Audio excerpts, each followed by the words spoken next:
রহমতুল্লাহি ওয়া বারাকাতুহু।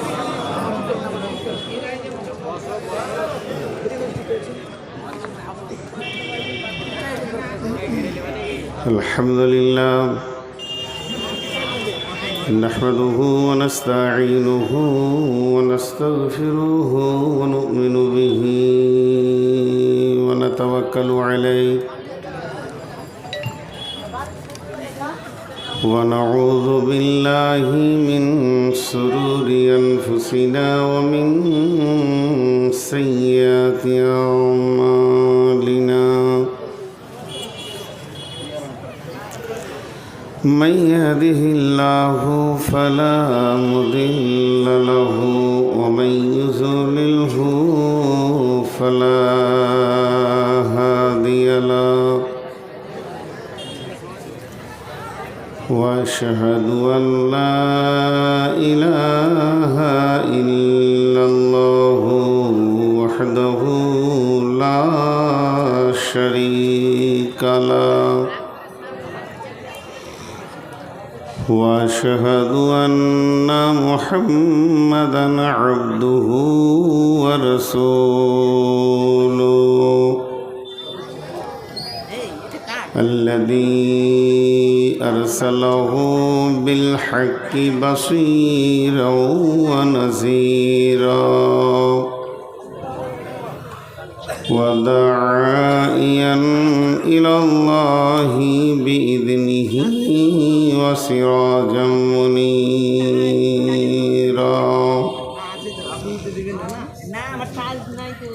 أما بعد فإن خير الحديث كتاب الله وخير الهدي هدي محمد صلى الله عليه وسلم وشر الأمور محدثاتها وكل محدثة بدعة وكل بدعة ضلالة وكل ضلالة في النار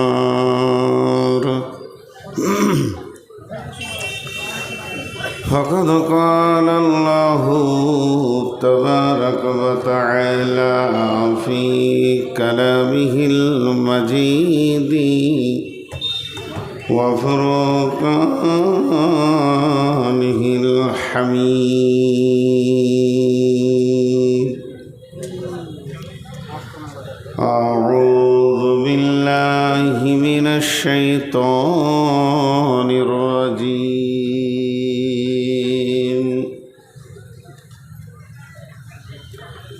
يوم ترى المؤمنين والمؤمنات يسعى نورهم بين أيديهم وبأيمانهم بشراكم اليوم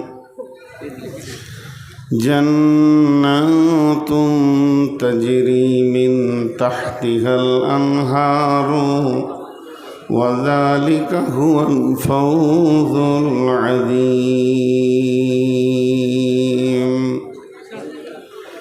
بسم الله الرحمن الرحيم ويقولون متى هذا الوعد إن كنتم صادقين قل إنما العلم عند الله وإنما أنا نذير مبين بسم الله الرحمن الرحيم كلا سيعلمون ثم كلا سيعلمون بسم الله الرحمن الرحيم فمن يعمل مثقال ذرة خيرا يره ومن يعمل مثقال ذرة شرا يره بسم الله الرحمن الرحيم وعن أبي هريرة رضي الله تعالى عنه قال قال رسول الله صلى الله عليه وسلم سبعة يظلهم الله في ظله يوم لا ظل إلا ظله إمام عادل شاب نشأ في عبادة الله تعالى ورجل قلبه معلق في المساجد ورجلان تحابا في الله اجتمعا عليه وتفرقا عليه ورجل دعته امرأة ذات منصوب وجمال فقال إني أخاف الله ورجل تصدق بصدقته فأخفاها حتى لا تعلم شماله ما تنفق يمينه ورجل ذكر الله خاليا ففاضت عينه শোনো মুমিন মুসলমান করি আমি নিবেদন এ দুনিয়া ফানা হবে জেনেও জানো না ইসরাফিল ফেরেশতা যাবে সিঙ্গার ফুঁকিবে ভবে তামাম জমিন উড়ে যাবে আর তো কিছু রবে না এ দুনিয়া ফানা হবে যেন জানো না শোনো মুমিন মুসলমান করি আমি নিবেদন এ দুনিয়া ফানা হবে যেন জানো না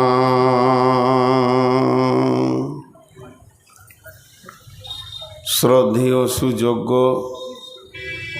অত্র এলাকার কৃতি সন্তান আপামা জনসাধারণের নির্বাচিত আজকে সাদরে সভা উপস্থিত আকাশে তারকা সাদৃশ্য আলেমুলামাবৃন্দ সামনে আমার দিনদার ইমানদার মমিন ভাই সকল ও পর্দা থেকে সুন্নেওয়ালি মোমেনা মা ও বোনেরা আমি আপনাদের সামনে গ্রন্থ মুকুট আল কোরআনের বিক্ষিপ্তভাবে কয়েকটি আয়াত তেলাওয়াত করেছি এবং সহি বুখারী শরীফ থেকে একটা হাদিসকে সামনে এনেছি। এই হাদিসটাই হবে আজকের বক্তব্যের বিষয়বস্তু।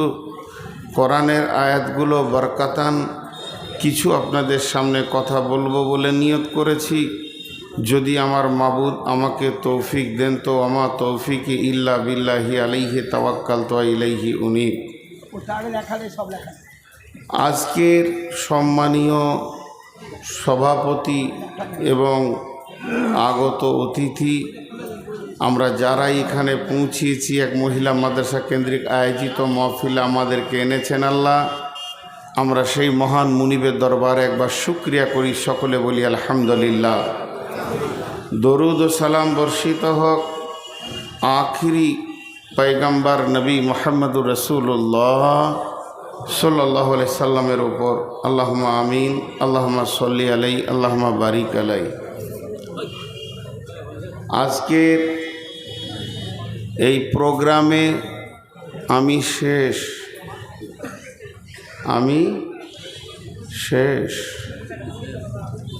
শেষ মানে বুঝছেন তো, আমি শেষ।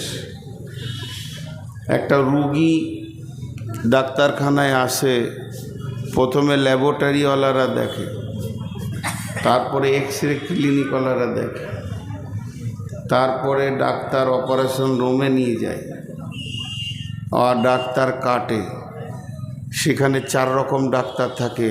অপারেশনের ডাক্তার, হার্টের ডাক্তার, অক্সিজেন ডাক্তার, সবাই মেজারমেন্ট করে রুগীটাকে। তারপরে সেখানে সেলাই হয়, বেরিয়ে আসে। শেষকালে ঝাড়ুদার এসে পরিষ্কার করে। আমি সেই মালটা, আমি শেষ, সময়ও শেষ, আমার পুঁজিও শেষ। তো আমি আপনাদের কাছে খুব ছোট্ট করে একটা আবেদন রাখছি যে আপনারা যারা দূরে দূরে বিক্ষিপ্ত বসে রয়েছেন, একবার রসুলের কথাটা মেনে নিয়ে সুন্নতের তরিকায় জমে বসে যান। আল্লাহর কালাম পাককে মেনে নিয়ে একবার সবাই নড়ে চড়ে বসি। তাফাসসাহু ফিল মাজালিসি ফাফসাহু ইয়াফসাহিল্লাহু লাকুম। আপনারা একবার আল্লাহর ওয়াস্তে বলছি সবাই এগিয়ে আসেন, আমাকেও ভালো লাগবে, আমার নতুন উদ্যম তৈরি হবে। আর একটা জিনিস খেয়াল রাখবেন যে একদিন এই চেয়ারে যখন বসেছিলাম তখন হালকা দাড়ি ছিল, দাড়ি ঘন হলো, দাড়ি কালো ছিল, এখন সাদা হয়েছে, এখন নানা হয়ে গেছি। 2 দিন পর খবর পাবেন যে কবরে চলে গেছি। তো অতএব আপনারা আমাকে সুস্থ ভাবছেন তো? মানে একটা প্রথমে গল্প শুনেই বায়ানটা শুরু করি। এক রাজার মনে কিছু খেয়ালি রাজা ছিল। খেয়ালি রাজা যখন যা মন যেত করতো, সেগুলো কোনো প্রয়োজন ছিল না। এক রাজা নাকি আকাশের তারা গুনতে গিয়েছিল গোপাল ভাঁড়কে দিয়ে, সে এক গল্প আছে।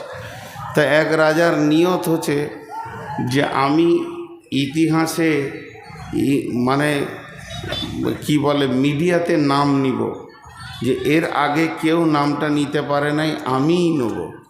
তোর মাথাতে আসলে একটা বিরাট বড় পুকুর করলো, গোটা পুকুরটাকে মার্বেল পাথর দিয়ে বেঁধে দিল এবং বলল যে দুধের পুকুর হবে, 1 ঘন্টার জন্য হলে দুধের পুকুর হবে।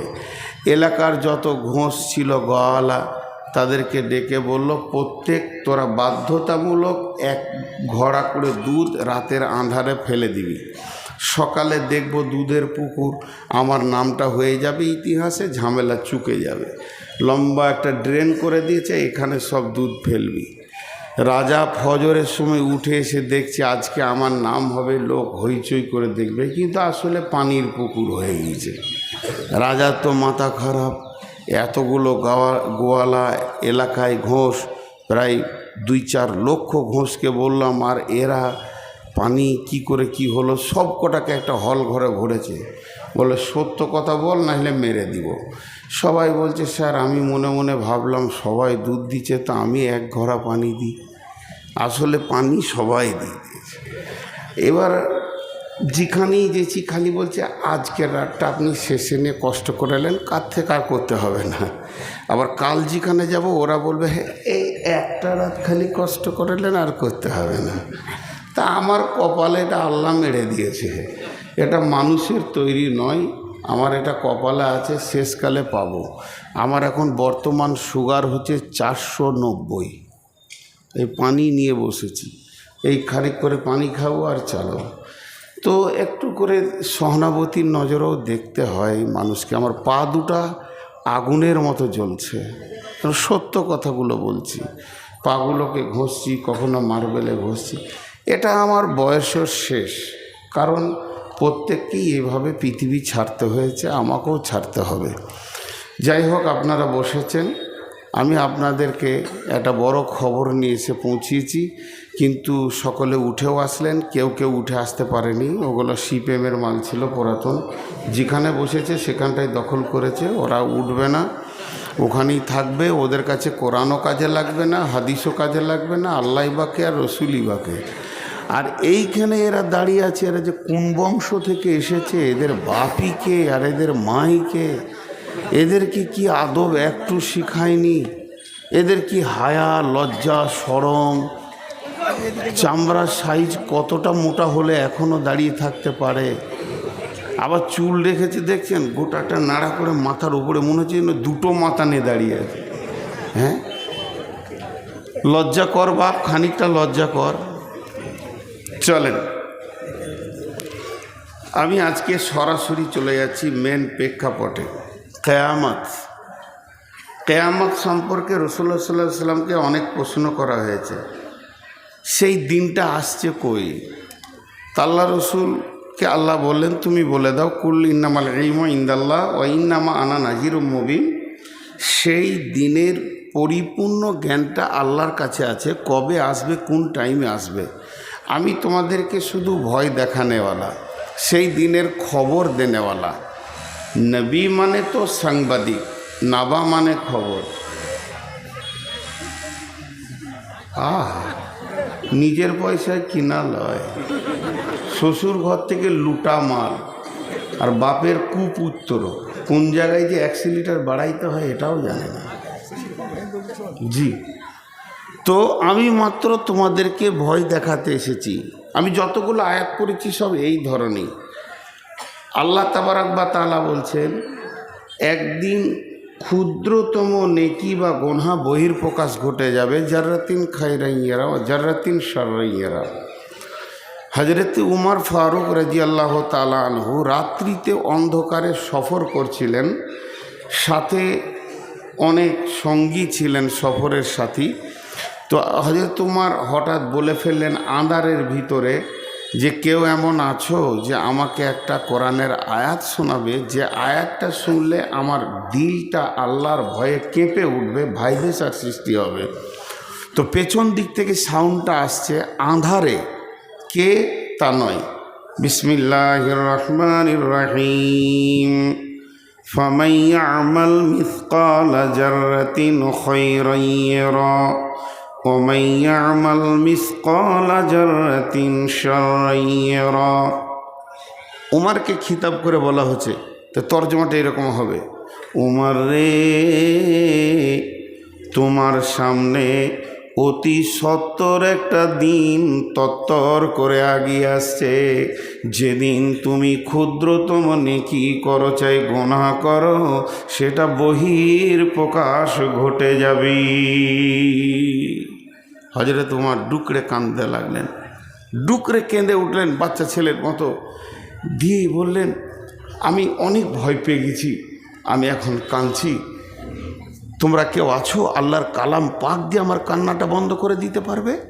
আল্লাহর কালাম পাক দিয়ে আমার কান্নাটাকে বন্ধ করতে হবে, কেউ আছো? একই কণ্ঠে আবার ভেসে আসছে, বিসমিল্লাহির রহমানির রহিম। লা তাকনাতু মির রাহমাতিল্লাহি। উমর রে, তুমি নিজেকে বঞ্চিত করো না, হতাশা হয়ে যেও না আল্লাহর রহমত থেকে। আল্লাহর রহমত কত বড়, কত ওজন, কত লম্বা, কত চওড়া। সারা বিশ্ববাসী যদি নেকি ছেড়ে দিয়ে একসঙ্গে গোনাতে নেমে যায়, আসমান জমিটা যদি গোনাতে ভরে দেয়, আর একবার যদি আল্লাহ রহমতের নজরে তাকায়, সমস্ত ইমানদার বেঈমান জান্নাতের ফায়সালা পাবে। অতএব হে উমর, তুমি আল্লাহর রহমত থেকে নিজেকে বঞ্চিত করিও না। কোরআনে দিয়ে কাঁদলো, কোরআন দিয়ে তার কান্না বন্ধ হলো। তো কিয়ামতের দিনটার ব্যাপারে আমাদের একটা ধারণা একপেশি সৃষ্টি হয়ে আছে, তবে ভালো, খারাপ নয়। সেটা কঠিন দিন, কঠিন দিন, এর থেকে কঠিন দিন আর নাই, এর থেকে কঠিন দিন আর নাই। আল্লাহ বলেছেন, ওয়ালা ইউসিকু ওয়াসাকাহু আহাদ। সেই দিনের বন্ধনের মতো আর গ্রেপ্তার তুমি জীবনে দেখনি, এরকম বন্ধন হবে। তো এটা ভয়ের বিষয় বটে, কিন্তু আর একটা জিনিস আমরা খেয়াল করি না, উযুহু ইয়াওমাইদিন নাঈমা ওয়া আম্মা মান উতিয়া কিতাবাহু বিয়ামিনিহি ফাসাওফা ইউহাসাবু হিসাবান ইয়াসীরা ওয়া ইয়ানকালাবু ইলা আহলিহি মাসরুরা। ডান হাতে যারা সার্টিফিকেট পাবে তারা হাসবে, আনন্দ করবে, আত্মীয়দের দেখা করবে আর বলবে, আমি কামিয়াব, আমি কামিয়াব, আমি কামিয়াব, আমার আল্লাহ আমাকে সাকসেস করে দিয়েছেন, আমি কঠিন জাহান্নাম থেকে বেঁচে গেছি। তেমনি যারা বাঁ হাতে পাবে তারা কাঁদবে, যাদের চেহারা কালো হবে নিচে নেমে যাবে তারা কাঁদবে। আমি আয়াতগুলো টুকটুক করে সেরে নিচ্ছি আর কি। তো ঠিক এইভাবে কোরআনে আল্লাহ তাবারাক ওয়া তাআলা অনেক কথা বলেছেন, একদিকে সুখ তো আর একদিকে দুঃখ। তো কিয়ামতের ময়দানটা যেমন সুসংবাদ বহন করে তেমনি দুঃসংবাদও বহন করে, কিন্তু আমরা দুঃসংবাদের কথাটা বেশি জেনে রেখেছি। এটা জেনে রাখাটা ভালো, তাতে আমরা যেন ভালো আমলের ময়দানে দাঁড়াতে পারি। কিন্তু গোটা কিয়ামতটা শুরু থেকে শেষ পর্যন্ত, কিয়ামত একদিন শেষ হয়ে যাবে, কিন্তু জান্নাত আর জাহান্নামের জিন্দেগি শেষ হবে না। কিন্তু গোটা কিয়ামতের ভিতরে আপনার আমার দিলের তাসাল্লি দেবে, সান্ত্বনা দেবে, দিলকে ঠান্ডা করবে, এরকম কোনো জিনিস আছে কিয়ামতের ময়দানে? আছে, চারটা আছে, চারটা গুনেলেন।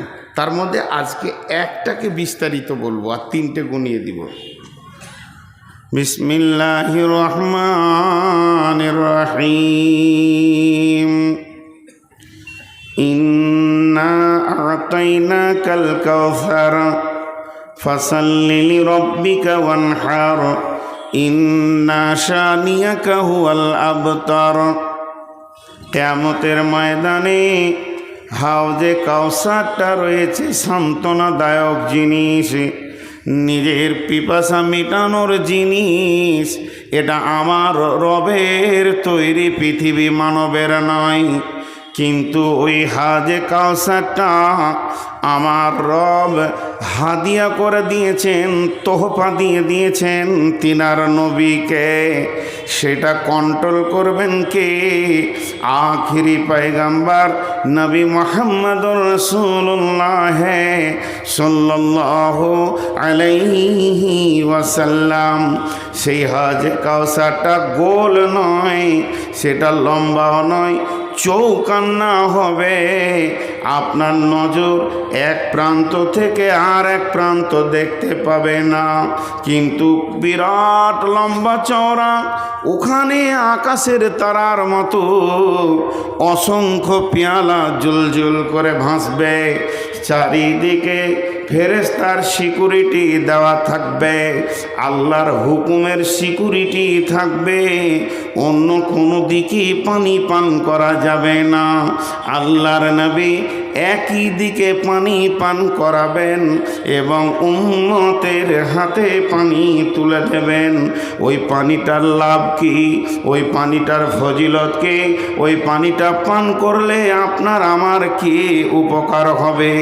যতক্ষণ পর্যন্ত জান্নাতের চৌকাটা না চেঞ্জ করব, যতক্ষণ পর্যন্ত জান্নাতের ভিতরে না ঢুকবো, আর আমাকে পিপাসা লাগবে না।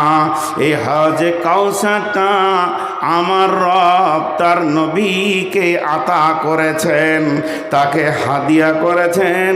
বিশ্ব নবী কাউন্টিং করবে, তারপরও সে ফেরেশতার সিকিউরিটি থাকবে। দুই দিকে কলাক্সিবেল গেটের মতো পর্দা থাকবে। আল্লাহর নবী যাকে উম্মত ভাববেন, উম্মতের প্রতীক চিহ্ন পাবেন, তার হাতে পেয়ালা পানি ধরিয়ে দেবেন। যাকে তিনি উম্মত মনে করবেন না বা উম্মতের কিছুই তার কাছে পাওয়া যাবে না, ওই লোকটা যখন যাবে পানি পান করতে, বিশ্ব নবী জীবনেও কাউকে রেগে কথা বলেননি। সেই দিনই বলবেন সোহকান সোহকান লিমান গাইয়েরা মিন দিনি, সোহকান সোহকান লিমান বাদ্দালা মিন দিনি।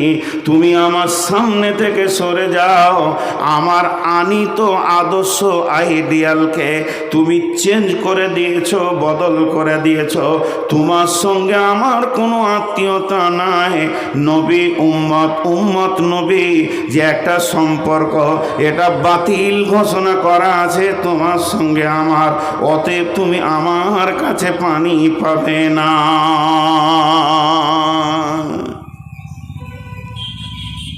এখন তো পাসপোর্ট মোবাইলে হচ্ছে, ঘরে বসে বসে ফর্ম ফিল আপ করে দেবেন। এক যুগে কলকাতায় যে ফর্ম ফিল আপ করতে হতো, সেই যুগে পাসপোর্ট করেছি।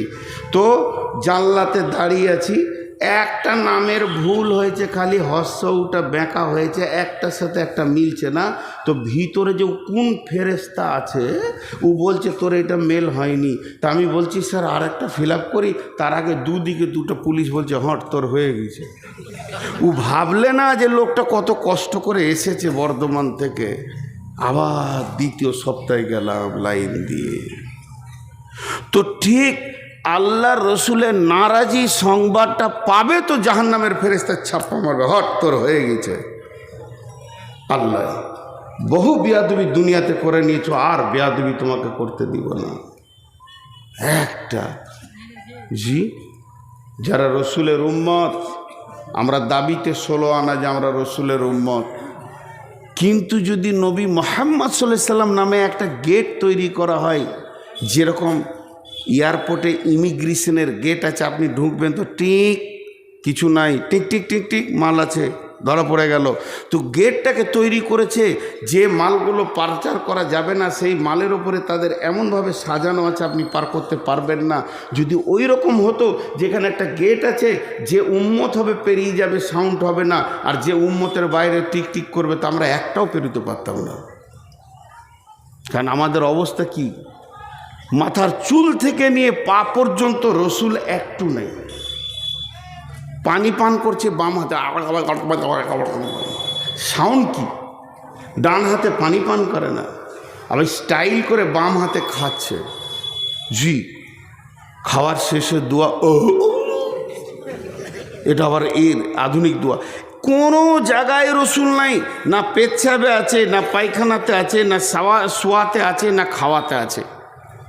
কথাই কথা মনে পড়ে যায়,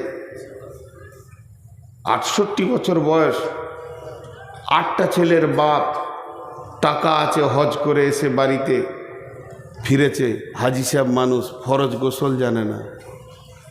এবার বলেন ওর জীবনের নামাজগুলো কবুল হয়েছে কিনা মুফতি সাহেব বলবে। 8টা ছেলের বাপ, যে কাজে ফরজ গোসল করতে হয় সে কাজ ওর দ্বারা হয়েছে। হজ করে আসার পর মসজিদে জিজ্ঞাসা করা হচ্ছে গোসলের ফরজ কি, বলছে জানি না। বলুন ওর জীবনের নামাজ আর বাইতুল্লাহতে থেকে এসছে কি হালাতে, সেটা পাক হালাতে না না পাক হালাতে। আজকে আমরা রসুলের কাছে পানি পান করব, হবে না। কিন্তু পানিটা বড় সান্ত্বনাদায়ক জিনিস। আমি একটা তফসির দেখছিলাম, কতটা সহি জয়ীফ জানি না, বলছে বর্তমান যেটা জমজমের কূপ, এইটাই হাজে কাউসারে আল্লাহ পরিণত করবেন। বর্তমানে যেটা জমজমের কূপ, এটা হাজে কাউসারে পরিণত হবে। নাম্বার 2, যারা পৃথিবীর বুকে রোজা রেখেছে, বিশ্ব নবী 6 মাস আগে রোজার প্রস্তুতি নিতেন, সাজো সৈন্য সাজো, আনন্দ করতেন রমজান আসবে। আমাদের কাছে আর মাত্র 3 থেকে 4 মাস রয়েছে রমজান, আমরা সকলে রোজা রাখবো ইনশাআল্লাহ।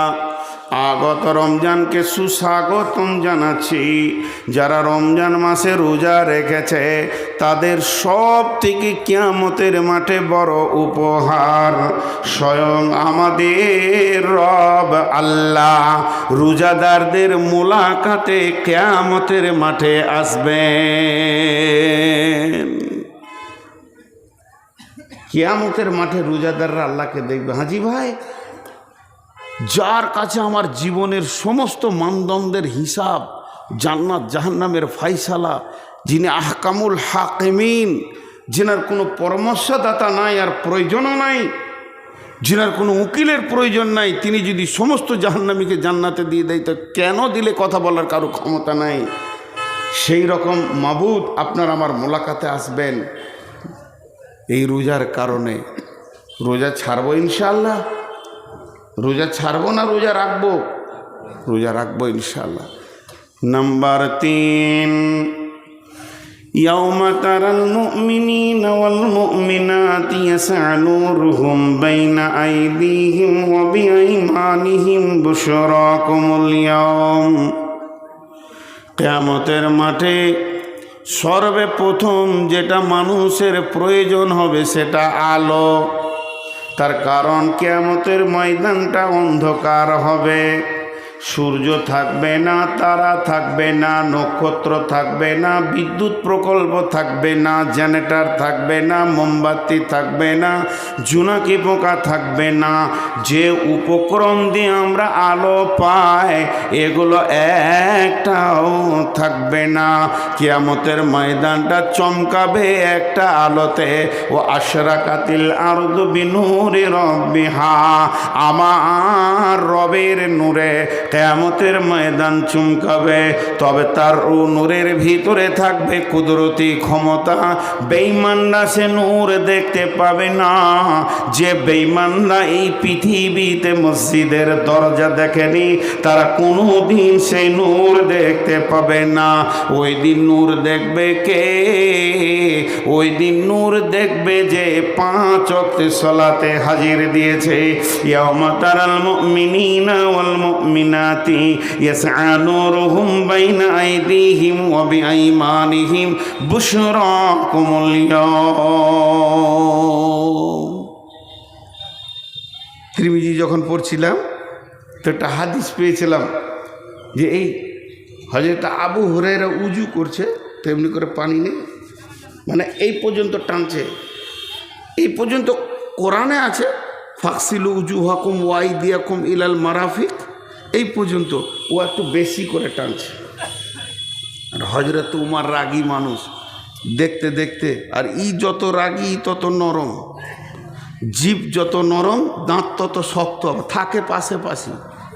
ঠিক আবু হুরায়রা আর হযরত উমর দুটি পাশে পাশে, মহব্বতও খুব, কিন্তু খুব নরম।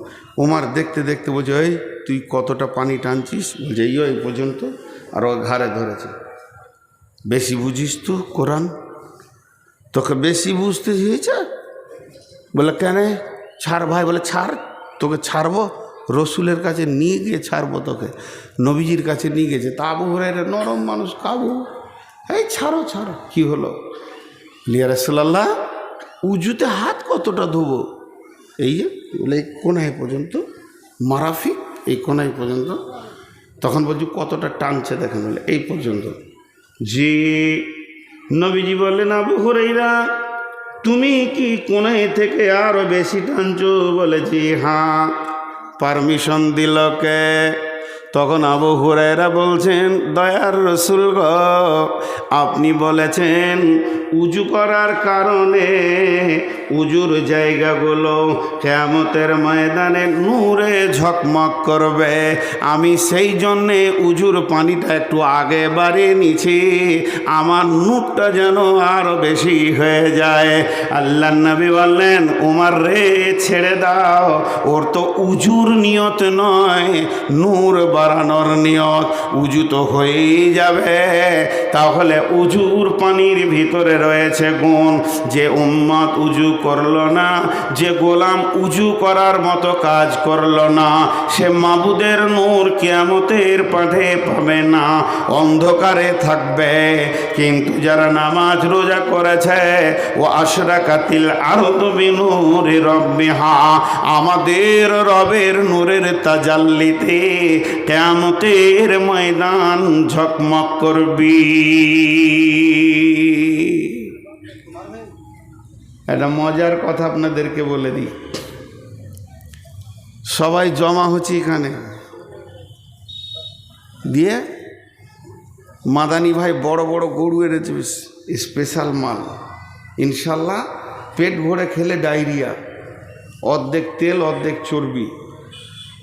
সবাই আমরা বসে গিয়েছি, কিন্তু ধান্দাতা ওইদিকে লেগে আছি যে কখন ডাক পড়বে। এটা আমি উদাহরণ দিচ্ছি। কিন্তু আপনি গেটে ঢোকার সঙ্গে সঙ্গে আপনাকে টিকিট দিয়ে দিয়েছে, এখনো খাবার ডাক পড়েনি। টিকিট পেয়েছেন মানে আপনার থালা লেগে গিয়েছে। কথাটা বোঝাতে পারলাম তো? কিয়ামতের মাঠে আপনি যখন উঠবেন, এখন বিচার হবে, ফাইসালা হবে। কিন্তু যদি আপনার উজুর জায়গাতে নূর লেগে গেছে মানে আপনি বুঝলেন যে কাজ হয়ে গিয়েছে। কোরআন বলছে এটা, ইয়াউমা তাবিয়াদ্দু উজুহু ওয়া তাসওয়াদ্দু উজুহু فأما الذين ابيضت وجوههم ففي رحمة الله هم فيها خالدون। সেই কিয়ামতের দিনে কিছু চেহারাতে নূরে ঝকমক করবে, আর কিছু চেহারা কালো হবে। তবে যাদের চেহারাতে নূর লেগে যাবে, হিসাবের আগে তুমি বুঝে নাও তুমি আল্লাহর রহমতের আয়াতভুক্ত চলে এসেছ, তোমার আর চিন্তা নাই। অতএব মুসলমান, কিয়ামতের মাঠে আল্লাহর নূর এবং দিদার যদি নিতে হয়, নামাজ আর রোজা দুইখানা ইবাদতকে মজবুত করতেই হবে। চারটা সান্ত্বনাদায়ক জিনিস বলেছি, তার মধ্যে তিনটে বলা হলো একটা হাউজে কাউসারের পানি, একটা আল্লাহর দিদার, আর একটা হলো আল্লাহর নূরের তাজাল্লির জ্যোতি। তিনটে বলা হলো, একটা বাকি আছে, এইটাই বিস্তারিত বলবো। আর একটা কি আছে? মনের সান্ত্বনা, দিলের তাসাল্লি দেওয়ার মতো। থাকবো কোথা? গাছ থাকবে না, পালা থাকবে না, ছাদ থাকবে না, মাথার উপরে সূর্য থাকবে, মাটি তাঁতা করে তামার মতো জ্বলবে। কিয়ামত এই মাটিতেই হবে, যেটাতে আমরা বসে আছি, এই জমিনেই কিয়ামত হবে। তাহলে যাব কোথা? নদী নাই, নালা নাই, পুকুর নাই। এক কথায় বুঝেলেন, এই রুটি মা বোনেরা যে রুটি সেঁকে খোলাটা, ওই রকম গোল পৃথিবীটা একটা খোলার মতো হয়ে যাবে। উঁচু নিচু, আপার ডিপার, পাহাড় পর্বত, নদী খাল বিল কিচ্ছু থাকবে না। 40 বছর পৃথিবীটা শূন্য অবস্থায় পড়ে থাকবে। অনুফিকা ফিসুরি ফসিকা মানফিস সামাওয়াতি ওয়া মানফিল আরদি ইল্লা মান শাআল্লাহ সুম্মা নুফিকা ফিহি উকরা। যখন দ্বিতীয় সুর ফোঁকা হবে, এই মধ্যখানে 40 বছর একদম খৈলান হয়ে যাবে। দাঁড়াবো কোথায়?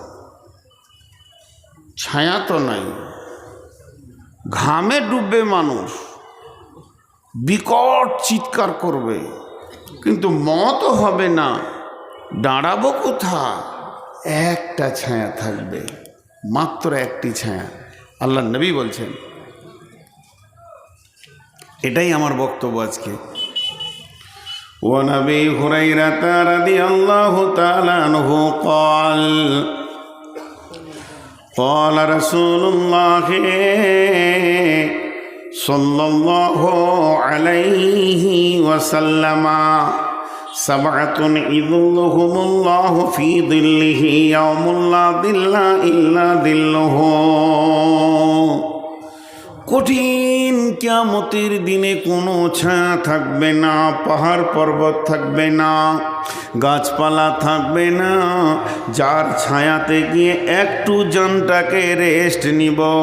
আল্লাহর নবী বলছেন একটা ছায়া থাকবে, সেই ছায়াটার নাম আল্লাহর রহমতের ছায়া। পূর্ব যুগ থেকে শুনে এসেছি আরশের ছায়া, কিন্তু হালাকে সেটা সত্য হচ্ছে আল্লাহর রহমতের ছায়া। ওই ছায়াতে কিছু মানুষ জায়গা পাবে। বিশ্বনবী বলছেন 7 জন লয়। বিশ্বনবী বলছেন 7 শ্রেণীর মানুষ পৃথিবীর বুকে যারা আমল করেছে, 7 ধরনের মানুষ, তাদের ওই ছায়ার ভিতরে কোটা লেগে থাকবে। তারা নিশ্চিন্তে সেই ছায়াকে উপভোগ করবে। একে তো হাউজে কাউসারের পানি পেল, আর আল্লাহর রহমতের ছায়া পেল। মানে এখানেই জেনে নিতে হবে পৃথিবীর এসি ফেলিওর হয়ে যাবে। সেই ছায়াটা কেমন হবে? এটা বৈজ্ঞানিকের তৈরি এসি যদি এত শীতল হয়, এত মনোরম হয়, মনোরঞ্জন হয়, আমার রবের ছায়াটা কত মনোরম মনোরঞ্জন হবে, কত সুন্দর হবে। সেই রবের আমার রহমতের ছায়াতে জায়গা পাবে। কে বলছেন, কে বলছেন? বিশ্ব নবী বলছেন। কে পাবে রে? 1 নম্বর তুমি এসো, 2 নম্বর তুমি এসো, 3 নম্বরে তুমি এসো, এই বলে তাদের কোটা লেগে যাবে, জায়গা পেয়ে যাবে। এই পৃথিবীর বুকে যারা 7 রকম আমল করেছে, একজনাই যে 7 রকম করেছে তা নয়, যে আমলগুলি বলা হয়েছে এই গুণ যার ভিতরে একটা থাকবে ও আরশের ছায়াতে বাস করবি।